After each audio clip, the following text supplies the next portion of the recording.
Histoire du képi blanc de la Légion. Nous serions tentés de croire que la Légion étrangère a toujours arboré le képi blanc, et ce dès son origine au XIXe siècle. Or, au début du XXe siècle, le képi utilisé par les légionnaires est encore le képi du modèle 1884, rouge avec le bandeau bleu marqué de la grenade à 7 flammes, insigne de la Légion.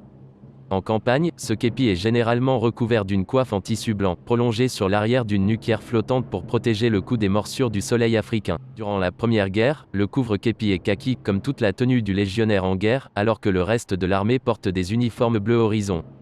La coiffure du légionnaire est alors le casque Adrian kaki. En 1922, le képi réapparaît au Maroc, après distribution d'un surplus. Les couvre-képis kaki, qui avaient déjà tendance à s'éclaircir sous le soleil, sont blanchis volontairement par les soldats qui souhaitent retrouver leur silhouette d'avant-guerre. Mais en 1926, le général Rollet, grande figure de la Légion érangère, décide que les légionnaires continueront de porter le képi rouge et bleu avec la grenade.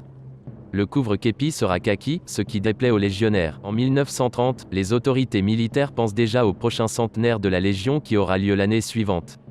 La tenue de tradition est réadoptée, et pour les festivités, les soldats du 2e et 3e REI paradent en képi blanc, à l'initiative du général Richer. Mais il faut attendre le défilé du 14 juillet 1939 pour que la couleur immaculée de la coiffure devienne quasi officielle.